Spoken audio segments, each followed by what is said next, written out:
కొంతమందికి సారీ అని చెప్పండి చాలా కష్టం.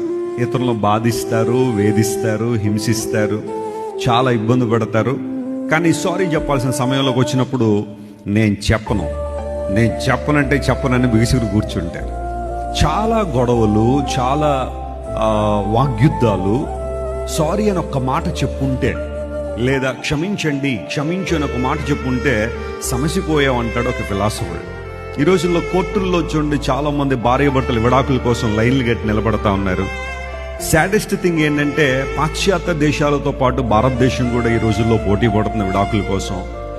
బంధాలు విచ్ఛిన్నం అయిపోతున్నాయి, పెళ్ళిళ్ళు బాగానే జరుగుతున్నాయి వైభవంగా, ప్రేమించి కొందరు, లేదా అరేంజ్డ్ మ్యారేజెస్ కొంతమంది పెళ్ళిళ్ళు చేసుకుంటున్నారు. కానీ ఆ తర్వాత ఎందుకు వైవాహిక జీవితాలు నిలబెట్టుకోలేకపోతున్నారంటే, ఏదో ఒక సందర్భంలో భర్త లేదంటే ఏదో సందర్భంలో భార్య ఒక సారీ అని ఒక్క మాట చెప్పడానికి ఇష్టం లేక, అక్కడ ఈగో వచ్చేసి నేను ఆ మాట చెప్పడం ఏంటి అన్న ఉద్దేశంలో చాలామంది ఆ పట్టుదలకు పోయి కుటుంబాలు, బంధాలు విచ్ఛిన్నం చేసుకుంటున్నారు.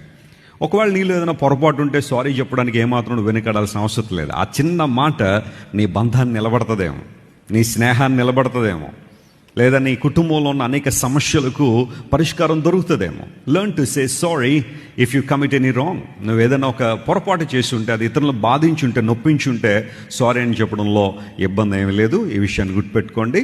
ఒకవేళ ఎవరైనా నీ దగ్గరకు వచ్చి సారీ అని చెబితే నువ్వేదో గొప్పగా ఫీల్ అయిపోయి ఇంక నేను అన్నీ కరెక్ట్ అన్నట్టుగా నువ్వు కూడా ఆలోచించాల్సిన అవసరం లేదు. వారు ఆ పర్టికులర్ టైంలో నేను బాధించారని సారీ చెప్పారు.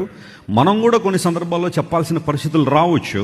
ఆ టైంలో బంధాలు నిలబెట్టుకోవాలన్నా, కుటుంబాలు ఆశీర్వాదకరంగా ఉండాలన్నా ఆ మాట చెప్పడం చాలా సంతోషం. దేవుడు అలాంటి కృపలో మనందరినీ నడిపించునుగాక.